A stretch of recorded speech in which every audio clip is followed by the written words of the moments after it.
चीन के साथ आत्मीय संबंध कायम रखने के लिए बीते करीब 6.5 दशकों से भारत अपना बहुत कुछ त्याग करता रहा है। यहाँ तक कि भारत ने सुरक्षा परिषद में स्थायी सदस्यता भी चीन को समर्पित कर दिया, तिब्बत की कुर्बानी दे दी। लेकिन उसके बाद भी चीन भारत के साथ लगातार छल करता रहा। पहले तिब्बत, फिर हिमालय से सटे देशों में अपनी दादागिरी शुरू कर दी। भारत विरोध की लहर चीन के पड़ोसी देशों में पैदा करना चीन की छल का एक हिस्सा बन गया। फिर भारतीय उपमहाद्वीप में चीन की दखलंदाजी निरंतर बढ़ती चली गई। इसलिए भारत चीन की शक्ति प्रसार को रोकने में नाकामयाब रहा। हम एक चीन के सिद्धांत को शिद्दत के साथ मानते रहे, लेकिन चीन हमें एक लचर और लाचार पड़ोसी के रूप में अपनी धारणा बनाता गया। लेकिन आज की इस वीडियो में हम बात करेंगे कि भारत की वैश्विक छवि को बढ़ते देखकर चीन कैसे बेचैन है।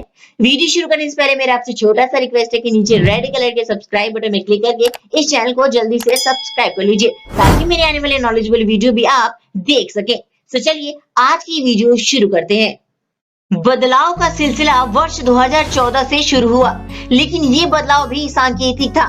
जब प्रधानमंत्री नरेंद्र मोदी ने अपनी पहली यात्रा भूटान से शुरू की, उसके बाद वह नेपाल गए। ये एक बदलाव की झलक थी, एक गंभीर संदेश था चीन के लिए। हिमालय के दायरे में आने वाले देश भारत की विशेष मैत्री और संप्रभुता के अंग है। इन पर भारत की नजर है। सुरक्षा की दृष्टि से भी भारत इनकी अनदेखी नहीं कर सकता। शीत युद्ध के शोर ने भारत के दोयम दर्जे के देश के रूप में परिवर्तित कर दिया था। ये एक नोट करने वाली बात है कि जो बात 1949 में कही जा रही थी, उसकी शुरुआत 2017 की बात शुरू हो गई। उसके बाद ही चतुर्भुज आयाम बना। भारत, अमेरिका, जापान और ऑस्ट्रेलिया इसके अभिन्न अंग बने। एशिया पैसिफिक को इंडो पैसिफिक के रूप में बदल दिया गया। पूर्वी एशिया में चीन की धार को मंद बुद्धि करने के लिए भारत को विशेष अहमियत दी जाने लगी।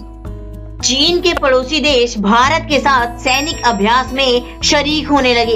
बदले में चीन ने भारतीय उपमहाद्वीप में अपनी सैन्य गति को और मजबूत बनाना शुरू कर दिया। पाकिस्तान पहले से ही चीन के कब्जे में था, जो पूरी तरह से चीन की पीठ पर जोक की तरह चिपक चुका है। पाकिस्तान की दशा कुछ इस तरह हो चुकी है कि उसकी अपनी कोई स्वतंत्र इकाई नहीं है। इसमें कोई दो राय नहीं है कि चीन के राष्ट्रपति अपने राजनीतिक अस्तित्व की जंग लड़ रहे हैं। गलवान घाटी में जो कुछ भी अभी तक हुआ है, वह उनके इशारों पर ही हुआ है, क्योंकि वह तीनों सेना के कमांडर भी हैं। एक अमेरिकी पत्रिका ने हाल ही में ये दावा किया था कि जून में एलएसी पर हुई हिंसक झड़प में चीन के 3 गुना से ज्यादा सैनिक हताहत हुए थे, जिस पर चीन अभी तक पर्दा डाले हुए है। इससे ये भी सुनिश्चित हो गया है कि भारत और चीन के संबंध 2020 के पहले की तरह नहीं बन सकते। भारत ने पाकिस्तान को सैनिक और कूटनीति के द्वारा दुनिया की नजरों में एक असफल राष्ट्र की तरफ धकेल दिया है। पिछले 5 महीनों में सक्रिय कूटनीति के जरिए रूस, यूरोप और अमेरिका को साथ लेकर भारत ने चीन के लिए भी कूटनीतिक मुसीबत को बढ़ा दिया है। अगर शॉर्ट में कहें तो शी जिनपिंग की विश्व विजय यात्रा का विघटन गलवान घाटी के साथ शुरू हो गया है। वहीं दूसरी तरफ आसियान देशों के साथ भारत के मुक्त व्यापार समझौता यानी FTA main free trade agreement का फायदा अब चीन नहीं उठा पाएगा। वित्त मंत्रालय के मुताबिक सरकार FTA वाले देशों से आने वाले माल की जांच के लिए नए नियम लागू कर रही है। इसके तहत आयातकों को सोर्स ऑफ ओरिजिन का सर्टिफिकेट पेश करना होगा। जिस देश से माल आयात हो रहा है, वहाँ कम से कम उस साल में 35% का वैल्यू एडिशन होने पर ही वह माल उस देश का माना जाएगा और तभी उसे FTA के तहत शुल्क में माफी का फायदा मिल पाएगा। अभी association of south east Asian Nations यानी आसियान से जुड़े देशों के रास्ते चीन अपना माल भारत में भेज रहा था। खासकर इलेक्ट्रॉनिक सामान के आयात के मामले में आसियान देशों के रास्ते चीनी माल आ रहे थे। आसियान के साथ भारत का FTA है। इस वजह से इन देशों से आने वाले सामान पर भारत में शुल्क नहीं लगता है या अधिकतम 5% का शुल्क देना पड़ता है। आसियान से जुड़े मलेशिया, इंडोनेशिया, थाईलैंड, सिंगापुर और वियतनाम जैसे देशों के रास्ते चीन के माल भारत में आ रहे थे, क्योंकि इन देशों का चीन के साथ भी FTA है। इसलिए चीन के इलेक्ट्रॉनिक्स आइटम इन देशों में भी बिना शुल्क के आ जाते हैं। अब आसियान देशों से आयात होने वाले सामान पर शुल्क छूट लेने के लिए आयातकों को वस्तु के ओरिजिन का सोर्स सर्टिफिकेट देना होगा। उस सर्टिफिकेट में वैल्यू कंटेंट, उत्पाद की विशेषता, इन सब का जिक्र होना चाहिए। कस्टम अधिकारी अगर उस सर्टिफिकेट से 15 दिनों के अंदर संतुष्ट नहीं होते हैं तो सोर्स ऑफ ओरिजिन वाले देश से कस्टम अधिकारी वेरिफिकेशन करेगा। अगर उस देश से कोई जवाब नहीं आता है तो उस वस्तु के आयात को एफटी के तहत नहीं माना जाएगा और आयातक को पूरा शुल्क देना होगा।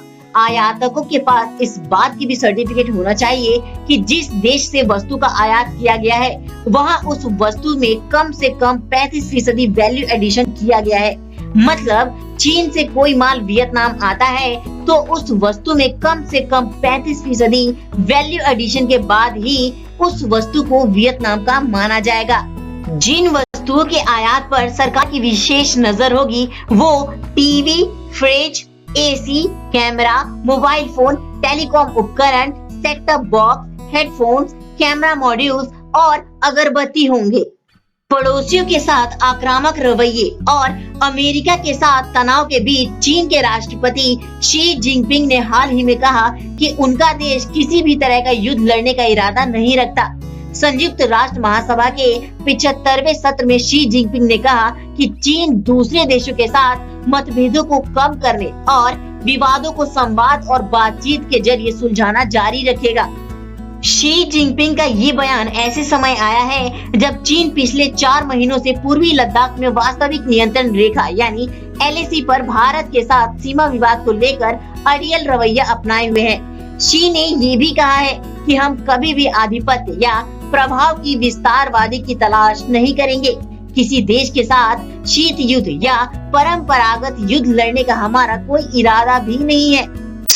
आप कमेंट में जरूर बताइए कि क्या ये बयान चीन की चालबाजी का हिस्सा नहीं है, और साथ ही ये भी कमेंट सेक्शन में कमेंट करके जरूर बताइए कि ये वीडियो आपको कैसा लगा। साथ ही नीचे रेड कलर के सब्सक्राइब बटन में क्लिक करके इस चैनल को सब्सक्राइब कर लीजिए।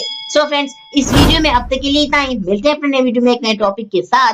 तब तक के लिए bye bye and take care.